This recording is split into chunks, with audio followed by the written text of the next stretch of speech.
Good morning, welcome to news analysis. నేను జ్యోత్స్న. డిస్కషన్లోకి వెళ్లే కన్నా ముందు వివిధ పత్రికల్లో వచ్చిన వార్తా కథనాలను ఒకసారి చూద్దాం. ఆంధ్రప్రదేశ్ వార్తాపత్రికలు చూసినట్లయితే ముందుగా ఈనాడు. ఇక్కడ బ్యానర్ ఐటంగా చంద్రబాబు నాయుడు ఏదైతే జగన్ వైరస్ కు ఓటే వ్యాక్సిన్ అని అన్నారో దాన్నే హైలైట్ చేస్తూ ఈనాడు కథనాన్ని ఇచ్చింది. ఈ వైసీపీ 5 ఏళ్ల పాలనలో ఏపీ 30 ఏళ్లు వెనక్కు వెళ్లిపోయిందంటున్నారు చంద్రబాబు నాయుడు. జగన్ గ్యాంగ్ అరాచకాలతో వనరులు వ్యవస్థలన్నీ విధ్వంసమయ్యాయి.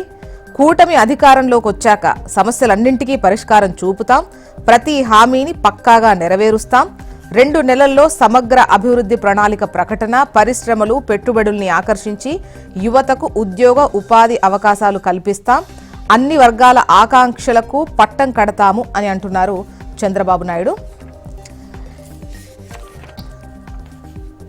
ఇక బందోబస్తు బహుపరాకంటూ హెడ్లైన్తో ప్రణాళికలను పునఃసమీక్షించాల్సిందే. ఈ పోలింగ్ వేళ దాడులతో పైచేయి సాధించేందుకు వైసీపీ కుటిల వ్యూహం పన్నుతోంది. దానికి అనుగుణంగా బందోబస్తు ప్రణాళిక రూపొందించిన ఆ పార్టీ వీరభక్త పోలీస్ అధికారులు డీజీపీ వెంటనే దాన్ని సరిదిద్దితేనే స్వేచ్ఛాయుత ఎన్నికలు సాధ్యమవుతాయి. వైసీపీతో అంటగాగుతున్న పలువురు అధికారులను ఏరివేయాలి.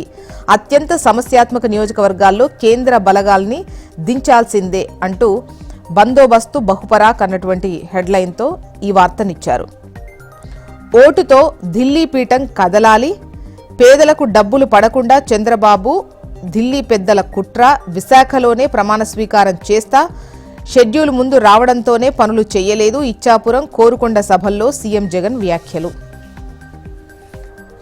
అనూహ్య వర్షాలతో అతలాకుతలం అంటూ అత్యధికంగా వేమగిరిలో 12.4 సెంటీమీటర్ల వర్షపాతం నమోదైంది. నిన్న పిడుగుపాటుకు 6 చనిపోయారు. రాజమహేంద్రవరంలో వర్షం బీభత్సం.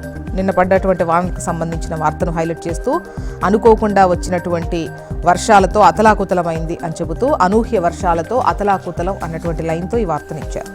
నెక్స్ట్ ఆంధ్రజ్యోతి చూద్దాం. ఇక్కడ భూములతో బంతేట అన్నటువంటి హెడ్లైన్తో భూములు స్థిరాస్తులను ఏం చేయాలనుకుంటున్నారు, జగన్ సర్కార్ నిర్ణయాలపై అనేక సందేహాలు వ్యక్తమవుతున్నాయి, రైతుల భూమి పత్రాలపై జగన్ పేరెందుకు, టైటిలింగ్ యాక్ట్తో లిటిగెంట్లకు ఊతమిచ్చడానికేనా, ఒరిజినల్ పత్రాలు కాదని జిరాక్స్లు ఇవ్వడమేంటి, రిజిస్ట్రేషన్ టైంలో సాక్షులు అక్కర్లేదా, ఒక్కసారికే అనేక తలతిక్క వివాదాల నిర్ణయాలు, మరోసారి ఛాన్స్ ఇస్తే ఈ బిడ్డ ఏం చేస్తాడో అంటూ ఆంధ్రజ్యోతి భూములతో బంతాట అన్నటువంటి కథనంతో ఈ ల్యాండ్ టైటిల్ యాక్ట్కి సంబంధించిన వివాదాన్ని ఇక్కడ ఇస్తూ వార్తను హైలైట్ చేసింది ఆంధ్రజ్యోతి. నేనొచ్చాక కొత్త పాస్బుక్లు, జగన్ ల్యాండ్ చట్టంతో సెంటు భూమైనా అమ్ముకోలేం, జగన్ ఫోటోతో ఉన్న వాటిని చించేయండి అని అంటున్న చంద్రబాబు నాయుడు. ఇంత నిర్లక్ష్యమా, నలుగురు కలెక్టర్లు 5 ఎస్పీలకు ఈసీ హెచ్చరిక, ఎన్నికలు ప్రశాంతంగా జరిగేలా చూడాలి, శాంతి భద్రతల బాధ్యత ఎస్పీలదే, కలెక్టర్లు క్షేత్రస్థాయిలో పర్యటించాలి, తేడా వస్తే చర్యలు తప్పవని స్పష్టీకరణ. నెక్స్ట్ సాక్షి చూద్దాం. ఇక్కడ పథకాలను అడ్డుకున్న గెలుపును ఆపలేరు అంటున్నారు సీఎం జగన్. కోరుకొండ, ఇచ్చాపురం, గాజువాక ఎన్నికల సభల్లో సీఎం జగన్ మాట్లాడుతూ పథకాలను అడ్డుకున్న గెలుపును ఆపలేరు, జూన్ 4న మళ్లీ మీ బిడ్డే వస్తాడు, విశాఖ నుంచే పాలనా ప్రమాణ స్వీకారం, మన ప్రభుత్వం మళ్లీ రాగానే వారంలో అన్ని బటన్లు క్లియర్ చేస్తా అని అంటున్నారు. అప్పుడు ఇప్పుడు అంతే అంటూ ఈ పేదల పొట్ట కొట్టడమే లక్ష్యంగా వికృత రూపం దాల్చిన బాబు పెత్తందారి పోకడ, వారికి లబ్ధి జరిగేది ఏదైనా అడ్డుకోవడమే, పేదవాళ్లకు లబ్ధి జరగడం ఏదైనా అడ్డుకోవడమే ఆయన లక్ష్యం అంటూ సాక్షి కథనాన్ని ప్రచురించింది.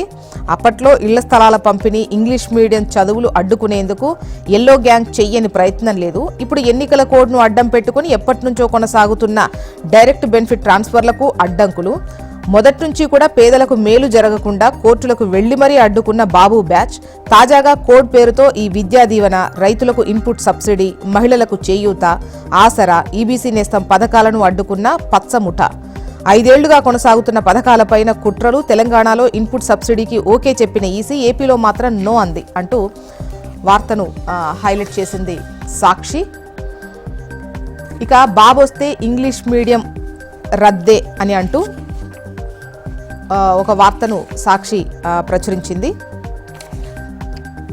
మొత్తానికి ఇవి ఇవాళ ఇక ఏపీ వార్తా విశేషాలు. ఇక తెలంగాణ వార్తా విశేషాల్లోకి వెళ్దాం. ముందుగా ఈనాడులో చూస్తే నడి వేసవిలో వణికించిన వాన. నిన్న పెద్ద ఎత్తున వర్షపాతం నమోదైనటువంటి విషయం మనకు తెలిసిందే నిన్న సాయంత్రం. సో దానికి సంబంధించిన వార్తనే ఇస్తూ నడి వేసవిలో వణికించిన వాన అంటూ నిన్న మియాపూర్లో అత్యధికంగా 13.3 సెంటీమీటర్ల వర్షపాతం నమోదైంది. సంగారెడ్డి, నల్లగొండ, సిద్దిపేట, యాదాద్రి జిల్లాల్లోనూ భారీ వర్షం కురిసింది. కొట్టుకుపోయిన ధాన్య రాశులు, వేరువేరు ఘటనల్లో 7 చనిపోయారు.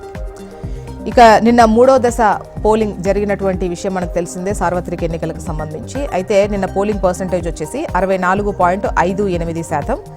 హర్యానాలో రాజకీయ కలకలం. నాయబ్ సింగ్ సైని ప్రభుత్వానికి 3 స్వతంత్ర ఎమ్మెల్యేల మద్దతు ఉపసంహరణ. ఇక విభజన హామీలు అమలు చేయని మోదీ ఓట్లెలా అడుగుతారు? బిడ్డ బెయిల్ కోసం కేసీఆర్ రాష్ట్రాన్ని మోదీకి తాకట్టు పెట్టారు అని అన్నటువంటి రేవంత్ రెడ్డి మాటలను ఇక్కడ హైలైట్ చేస్తూ ఈ వార్తనిచ్చారు. రైతు భరోసాను బీజేపీ, బీఆర్ఎస్ అడ్డుకున్నాయి. వరంగల్ పశ్చిమ, తూర్పు కూడలి సమావేశంలో సీఎం రేవంత్ రెడ్డి. ఇక అవినీతి అంతం మోదీతోనే సాధ్యం. మందని కోదాడ భాజపా జన సభలు, బేగం బజార్ రోడ్ షోలో రాజస్థాన్ సీఎం భజన్ లాల్ శర్మ చేసినటువంటి వ్యాఖ్యలను ఇక్కడ హైలైట్ చేస్తూ అవినీతి అంతం మోదీతోనే సాధ్యం అన్నటువంటి హెడ్లైన్తో ఇచ్చారు. ఇక సీఎం కుట్రతోనే రైతు బంధు ఆగింది. 6 గ్యారంటీలంటూ అరచేతిలో వైకుంఠం చూపించిన కాంగ్రెస్, దేశ ప్రతిష్టను మంటగలిపిన బీజేపీ, కామారెడ్డి, మెదక్ రోడ్ షోల్లో బీఆర్ఎస్ అధినేత కేసీఆర్. నెక్స్ట్ ఆంధ్రజ్యోతి. దేశ భద్రతకే ముప్పు తెచ్చారు అంటూ రేవంత్ రెడ్డి చేసినటువంటి వ్యాఖ్యలను హైలైట్ చేస్తూ ఫోన్ ట్యాపింగ్ డేటాతో పాటు కౌంటర్ ఇంటెలిజెన్స్ సమాచారము ధ్వంసం, ఉగ్రవాదులు, మావోయిస్టులకు సంబంధించిన సమాచారం ఇప్పుడు లేదు. దీనిపై విచారణ చేయాల్సిన కేంద్ర హోంశాఖ కూడా పట్టించుకోలేదు. రిటైర్డ్ అధికారులను కేసీఆర్ నియమించారు, సంబంధం లేదంటే కుదరదు అని చెప్పేసి రేవంత్ రెడ్డి ఈ ఫోన్ ట్యాపింగ్ వ్యవహారానికి సంబంధించి మాట్లాడినటువంటి విషయాన్ని ప్రస్తావించారు. ఇక జోరు వాన, జామ్ జాటం. హైదరాబాద్లో 2 గంటల పాటు కుండపోత వర్షం కురిసింది. రోడ్లపై మోకాలు లోతు నీళ్లు, ట్రాఫిక్ జామ్. 3 నుంచి 4 గంటలు నరకం చూసిన వాహనదారులు, వణికిన మెట్రో, అరగంట పాటు నిలిచిన రైళ్లు, విద్యుత్ సరఫరాకు తీవ్ర అంతరాయం. మియాపూర్లో 13.3 సెంటీమీటర్లు, కూకట్పల్లిలో 11.2 సెంటీమీటర్లు. నెక్స్ట్ నమస్తే తెలంగాణ చూద్దాం. ఇక్కడ రైతుల పాలిటి శాపం కాంగ్రెస్ అంటూ ఎన్నికల తర్వాత రైతు బంధు ఎత్తిపోవుడే అన్న కేసీఆర్ హెచ్చరికను ఇక్కడ హైలైట్ చేస్తూ ఇదే బ్యానర్ ఐటంగా ఇచ్చింది నమస్తే తెలంగాణ. రాష్ట్ర ఖజానా సొమ్మంతా ఎక్కడికి పోతుంది? జనవరి పెన్షన్ ఇయ్యకుండా మోసం చేసిండు. కరెంటు కోతలతో ఉన్న పరిశ్రమలు పోతున్నాయి. జిల్లాలు ఉండాలంటే బీఆర్ఎస్కే ఓటేయండి. తెలంగాణ అస్తిత్వానికి బీఆర్ఎస్ శ్రీరామ రక్ష అంటూ ఈ వార్తను హైలైట్ చేశారు. గాలివాన బీభత్సం, అన్నదాత ఆగమాగమంటూ పలు జిల్లాల్లో భారీ వర్షం, అపార నష్టం, నేలవాలిన పంటలు, నీటిపాలైన ధాన్యం, కొనుగోలు కేంద్రాల్లో తడిసిన వడ్ల రాసులు. ఇక గోడకూలి 2, పిడుగుపాటుకు 1 మృతి చెందారు నిన్నటి వర్షానికి. బీజేపీపై డౌట్, మార్కెట్ డౌన్. దలాల్ స్ట్రీట్లో డైలమా, బీజేపీ విజయావకాశాలపై సందేహం, రోజురోజుకు పడిపోతున్న సెన్సెక్స్. నెక్స్ట్ వెలుగు. ఇక్కడ టాప్ ఐటమ్గా జోరు వాన. రాష్ట్ర వ్యాప్తంగా పలు జిల్లాల్లో నిన్న కుండపోత వర్షం కురిసింది. ఇక నెక్స్ట్ వచ్చేసి రైతు భరోసాకు ఈసీ బ్రేక్. రాష్ట్రంలో పోలింగ్ ముగిసిన తర్వాతే జమ చేయాలని ఆదేశం. ఇప్పటికే 97% మంది రైతులకు పంపిణీ. మిగిలిన రైతులకు ఈ నెల 13 తర్వాత జమ అవుతాయి. గుజరాత్ టీంను డకౌట్ చేద్దాం. తెలంగాణ ప్రాజెక్టులన్నీ మోదీ సొంత రాష్ట్రానికే తరలించుకున్నాడు అన్న సీఎం రేవంత్ రెడ్డి మాటలను హైలైట్ చేస్తూ నిన్న వరంగల్లో కార్నర్ మీటింగ్స్ సభల్లో ఏదైతే ఎన్నికల ప్రచారంలో మాట్లాడారో అదే ఇక్కడ వార్తను హైలైట్ చేస్తూ బ్యానర్ ఐటంగా ఇచ్చింది వెలుగు. తెలంగాణపై ఫుల్ ఫోకస్. ఈ 3వ విడత ముగియడంతో ప్రచారంలో స్పీడు పెంచిన బీజేపీ అండ్ కాంగ్రెస్. మొత్తానికి ఇవి ఇవాళ వివిధ పత్రికల్లో వచ్చినటువంటి వార్తా కథనాలు. ఇప్పుడు ఒక చిన్న బ్రేక్ తీసుకుందాం. బ్రేక్ తర్వాత డిస్కషన్లోకి వెళ్దాం. Stay tune.